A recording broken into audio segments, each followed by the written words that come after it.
En todas las épocas de la historia, ha habido algo constante: grandes personas, asombrosos inventos, eventos grandiosos y batallas épicas han acompañado a la humanidad desde la antigüedad hasta nuestros días. Sin embargo, también ha habido algo más, algo que a menudo ha resistido la prueba del tiempo con aún más éxito y ha perdurado en las mentes y bocas de las generaciones futuras. Ese algo han sido, son y probablemente seguirán siendo durante muchos años, los misterios y enigmas de la historia. De diferentes épocas, estos misterios intrigan a los conspiracionistas, despiertan un interés genuino en el público y desconciertan a los científicos. Con el tiempo, gracias al avance de la ciencia y a las investigaciones o experimentos realizados, se encuentran respuestas para algunos de ellos. Sin embargo, muchos siguen cubiertos por un velo de misterio. Hoy nos enfocaremos en uno de estos enigmas históricos. Nuestra historia tratará sobre uno de los monumentos más famosos y a la vez misteriosos de la antigüedad. Presentamos la Gran Esfinge y sus secretos. Así que, comencemos, como siempre, con lo básico. ¿Qué es esto? ¿Dónde se encuentra? ¿Quién y cuándo la construyó y por qué es la Gran Esfinge? La Esfinge es una escultura ubicada en Egipto, junto a la primera de las 7 maravillas del mundo, la pirámide de Keops. La Esfinge es la escultura monolítica más antigua que ha llegado hasta nuestros días, así como la más grande. Su altura es de 20 metros y su longitud de 73 metros. Para ponerlo en perspectiva, es la altura de un edificio de 7 pisos y su longitud equivale a casi 3 canchas de baloncesto. Realmente grande, ¿verdad? Por cierto, originalmente se creía que solo se había conservado la cabeza de la Esfinge. Esto se muestra claramente en una de las representaciones más famosas de la Esfinge en el arte, el cuadro Bonaparte ante la Esfinge. En él, el emperador francés observa la enorme cabeza de la Esfinge, que se eleva sobre las arenas del desierto, sin nariz. ¿Dónde estaba el resto del cuerpo en ese momento, así como la nariz? Lo contaremos más adelante, pero por ahora intentemos responder a la pregunta: ¿quién y cuándo construyó la Esfinge, cuyas dimensiones no han sido replicadas desde entonces? Por paradójico que parezca, los científicos no tienen una respuesta definitiva a estas dos preguntas. ¿Por qué es así? Vamos a analizarlo. La opinión predominante entre los historiadores es que la Esfinge es contemporánea de la pirámide de Kefren, la segunda pirámide más antigua después de la de Keops. Esta suposición se basa en el hecho de que el material y el tamaño de los bloques con los que se construyó la pirámide son idénticos a los utilizados para construir el templo junto a la Esfinge. Pero, ¿por qué no se puede simplemente tomar una muestra del material de la Esfinge y analizarla? El problema es que las autoridades egipcias han prohibido las excavaciones en la Esfinge y mucho menos la manipulación de la escultura en sí. ¿Por qué se tomó esta decisión? Es bastante claro.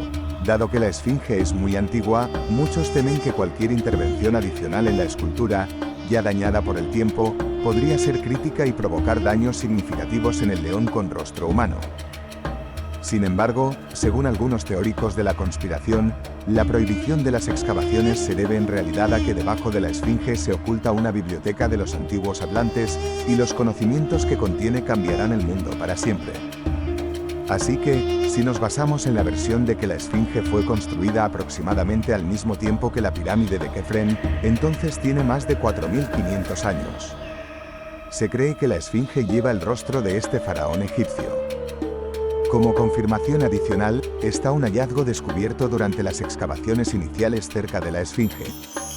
Este hallazgo es una pequeña imagen de Kefren, tallada en roca volcánica. Sin embargo, hay varios puntos que ponen en duda la versión de que la Esfinge fue construida por Kefren. El primer inconveniente es que el rostro de la Esfinge no se parece en absoluto a otras representaciones del faraón o de sus familiares que han llegado hasta nosotros. Tengan en cuenta la antigüedad, los cambios a lo largo del tiempo y la falta de habilidad de los artesanos, podría decir un aficionado. Pero no olvidemos que, aunque estamos hablando del tercer milenio antes de Cristo, el talento y la tecnología eran suficientes para crear enormes obras arquitectónicas y escultóricas. Así que falta de habilidad queda totalmente descartado. Además, la diferencia no es menor.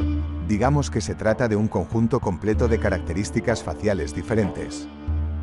Existe, sin embargo, una opinión poco popular que sugiere que la esfinge era originalmente una estatua de un león, y que fue solo más tarde cuando un faraón ordenó reemplazar la cara del animal por una que se pareciera a la suya. Otra piedra en el zapato de la teoría aceptada es la estela del inventario, que fue encontrada en Giza en 1857. Según esta, la estatua fue construida mucho antes de Kefren. Y finalmente, el último hecho que no concuerda con la versión aceptada es que la parte inferior de la esfinge muestra claros signos de erosión. ¿Qué significa esto? La erosión es el efecto de la destrucción de las rocas causada por la acción prolongada del agua sobre la piedra u otro material. Bueno, ¿erosión y qué? El punto es que en el desierto, la cantidad de agua que puede causar erosión es algo muy raro. Aún aceptando la cantidad, las lluvias ocurren incluso en el desierto, pero el agua tendría que haber estado alrededor de la esfinge durante un tiempo prolongado. En otras palabras, para que ocurra un efecto de erosión, se necesita una inundación, un diluvio o una crecida sin precedentes del Nilo. Los eventos que podrían haber aportado la cantidad de agua adecuada ocurrieron en Egipto solo a finales del tercer y principios del cuarto milenio antes de Cristo, lo que es al menos un par de siglos antes del reinado de Kefren. Así que la ciencia aún no puede decir con certeza quién y cuándo erigió en medio del desierto la gigantesca estatua de un león con rostro humano. Volvamos al tema de la nariz. Durante los milenios de su existencia en el desierto, la esfinge casi desapareció por completo bajo la arena en varias ocasiones. Ya en tiempos de los faraones Tutmosis IV y Ramsés I, la esfinge estuvo casi completamente enterrada en el desierto, y solo lograron liberar de la arena las patas delanteras de la estatua. Una leyenda está asociada con la limpieza de la esfinge por parte de Tutmosis IV. Según esta, durante un viaje a las pirámides, el faraón se detuvo a descansar a la sombra de las palmeras. Durante el sueño, tuvo una visión del propio dios Ra. La visión del dios supremo le dijo que cerca, bajo las arenas, estaba oculta una majestuosa estatua que el faraón debía liberar de la arena. Además, según la estela que ya mencionamos en Giza, la esfinge fue limpiada por primera vez de la arena por Keops, el padre de Kefren, que vivió 1000 años antes que Tutmosis y Ramsés. La esfinge no fue liberada por completo de la arena hasta el siglo XX. ¿Qué hay de la nariz? En realidad, no hay una respuesta definitiva a esta pregunta tampoco. Una teoría sostiene que, de hecho, durante algún tipo de cataclismo natural, la estatua perdió una parte.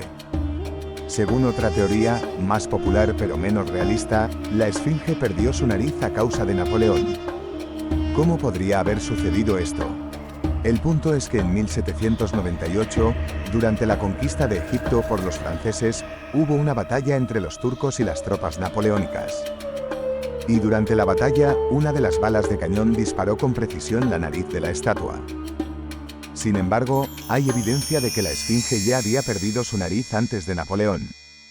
Por esto, a veces el rol de cirujanos plásticos de la estatua se atribuye a los ingleses o a los turcos.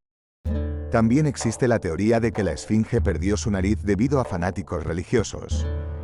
Esta versión se basa en el relato de un historiador medieval de El Cairo, quien escribió que, durante una ofrenda a la estatua, uno de los locales, en un arrebato de ira, rompió un fragmento de la cabeza de la esfinge.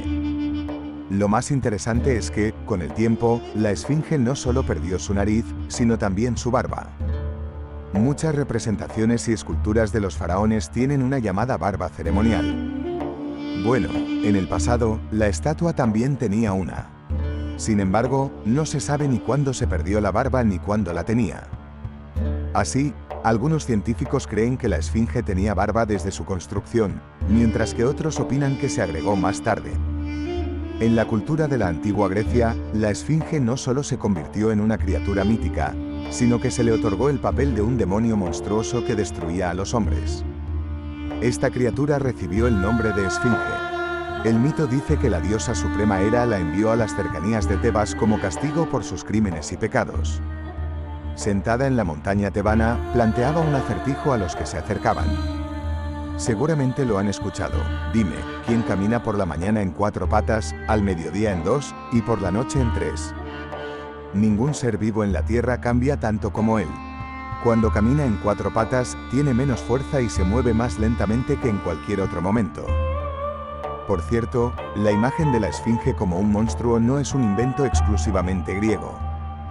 Algunos mitos egipcios sugieren que la esfinge es, de hecho, la estatua de una enorme criatura mística que vive bajo las pirámides y guarda el descanso de los faraones muertos.